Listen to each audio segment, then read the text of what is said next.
Bom dia, pessoal. Bem-vindos ao In-Ear Brasil. Meu nome é Marcelo Mariozzi e a gente vai começar esse canal que vai revolucionar a análise de fones In-Ear no Brasil. Por quê? Esse canal vai ser diferente de todos os canais que nós temos até agora. Mas antes de começar, eu queria mandar um abraço para o Agnaldo Ramos, do Áudio na Prática. Tá o link aqui embaixo desse primeiro vídeo. Ele foi o maior incentivador de eu criar esse canal para vocês, tá? Um pouquinho de background de mim. Eu não, a minha principal fonte de renda não é o áudio. Eu sou, além do meu trabalho, eu sou baterista, dono do estúdio e também opero som, principalmente monitoria e gravação dentro do estúdio, né? E áudio é uma das minhas paixões. Nessa busca por mais conhecimento e áudio e monitoria e melhorar a qualidade do som do pessoal dentro do estúdio, eu acabei chegando através do Agnaldo Ramos ao In-Ear, ao famoso IEM, In-Ear Monitoring, IEM, In-Ear Monitoring. E eu busco soluções práticas para quem não vive do áudio, para quem não é um profissional altamente remunerado, para quem é pequeno numa igreja. Soluções práticas e baratas, de baixo custo, que dê para fazer um som de qualidade, dê para ouvir uma música de qualidade. E aí surgiu esse canal. Ah, por volta de 2018, 2016, começou uma grande revolução dos in-ears na China, chamado Hi-Fi, China Hi-Fi, China Alta Fidelidade, que foi produtos chineses vindo a um custo barato e batendo de frente com produtos do mundo ocidental que são muito caros, fones de ouvido de mais de $1.000 às vezes. E surgiu essa curiosidade, será que existe o bom e barato? E eu comecei a procurar e testar e aprender como é que testa isso, quais são as diferenças. Você bota no ouvido um fone, o outro é diferente, mas por que ele é diferente? O que isso causa? Como é que a gente compara isso? E eu aprendi a medir esses fones. E eu olhando os canais de reviews aí no Brasil, de análise de fone no Brasil, poucos são os que apresentam um direcion, três qualidades. Poucos são os que apresentam três qualidades, que é o direcionamento para monitoria de palco, para operação de som de monitoria de palco e para escutar música no dia a dia.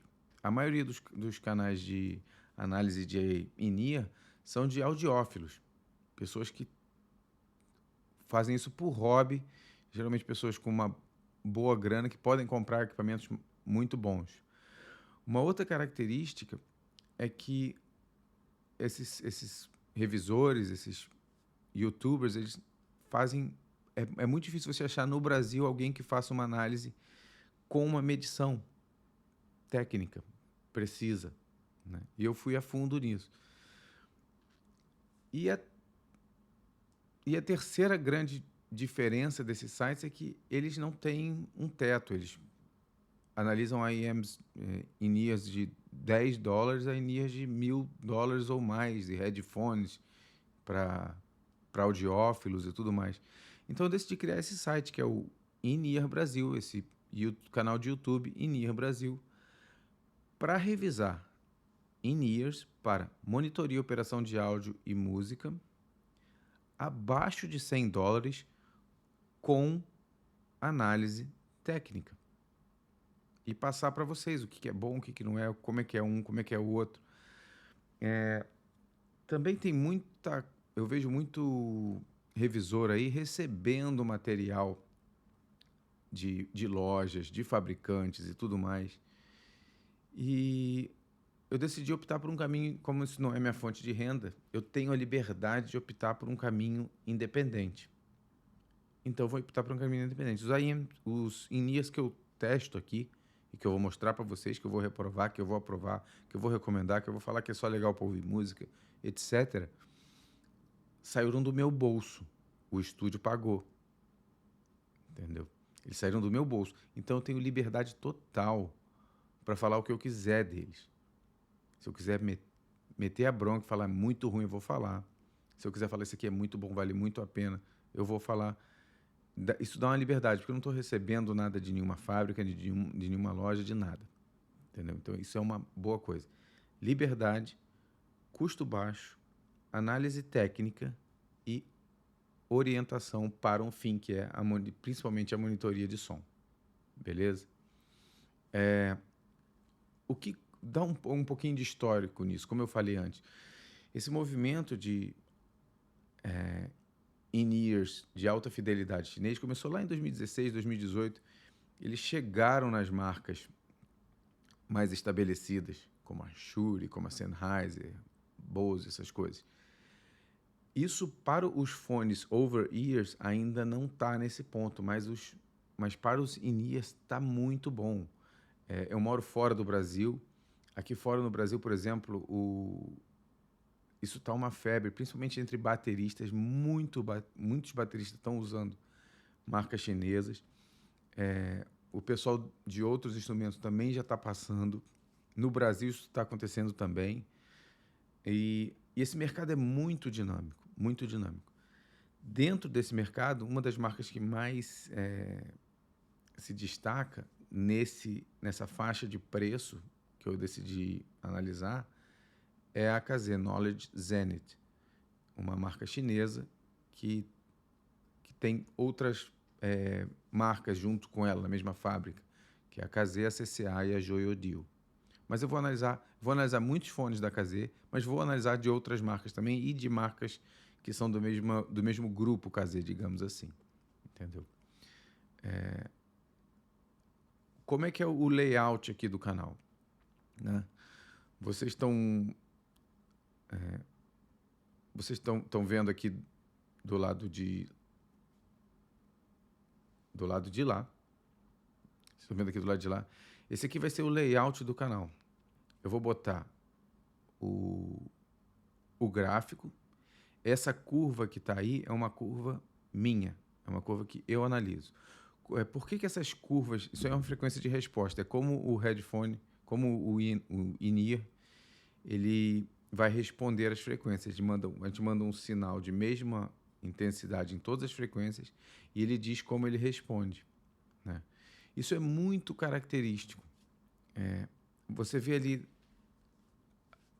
a curva mais famosa de análise de in-ears talvez seja a da Harman, que durante anos estudou quais são as preferências das pessoas para ouvir um som de qualidade, o que elas gostam mais de ouvir. E ela percebe que a maioria das pessoas tem uma certa preferência por uma curva de resposta. Né? E ela colocou essa curva de resposta, ela publicou isso. Mas existem várias curvas. Existe a curva completamente flat, completamente reta. Existe uma curva sem nenhum aumento ali nas baixas frequências.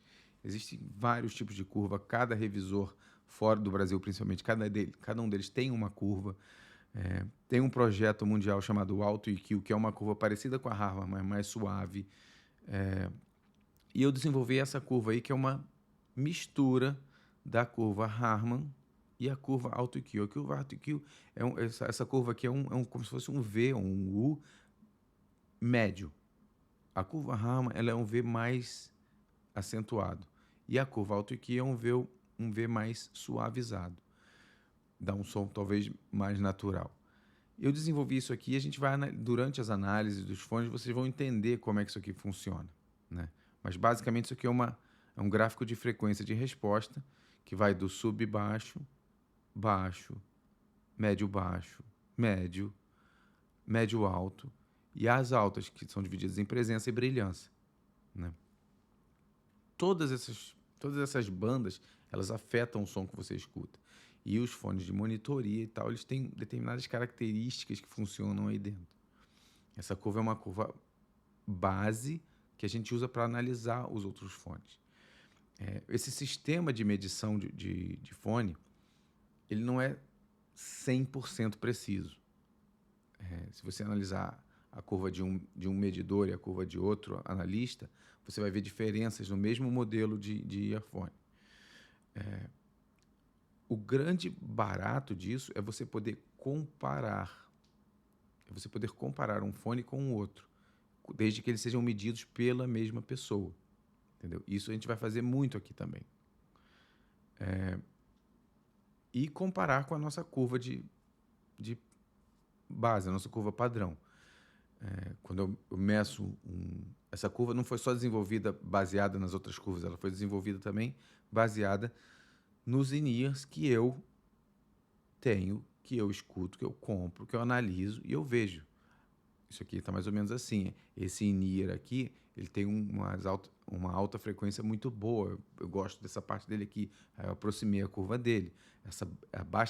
As baixas frequências e o subgrave nesse nível é uma coisa legal. Por isso que eu botei esse subgrave ali, que ele fica uma coisa boa, sem exagerar, sem nada, né? E a gente vai analisar tudo aí dentro desse gráfico.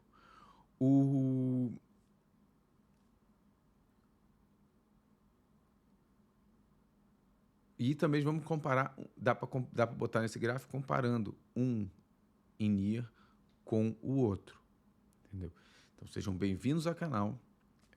Vamos aproveitar, a gente vai discutir muito. Quem sabe algum dia a gente faça uma live aí de perguntas e respostas com o pessoal.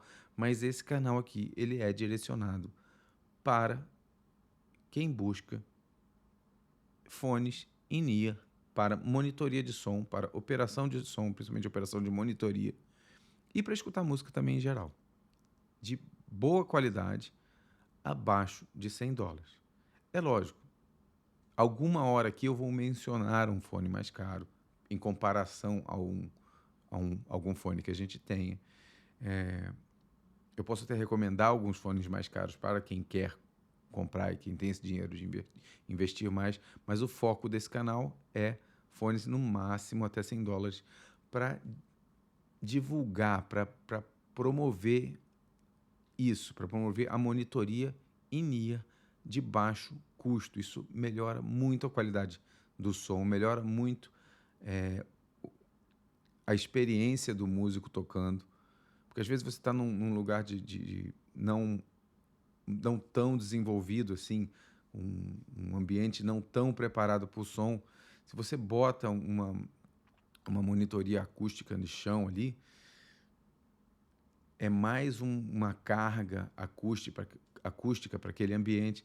E com isso aqui você resolve muito o problema, principalmente em lugares pequenos, lugares que não têm muitos recursos, e cria uma experiência musical muito melhor para o músico, tá? Então vamos lá, lembra de assinar o canal, curtir esse vídeo, né? Comentar aqui embaixo o que vocês esperam e logo logo já vai começar as primeiras reviews aqui, beleza? Um abraço, mais uma vez, muito obrigado ao Aguinaldo Ramos do Áudio na Prática por incentivar esse canal, é o padrinho desse canal aqui, eu considero, tá? E vamos lá, bola para frente, vamos lá para a primeira revisão daqui a pouco. Um abraço, pessoal.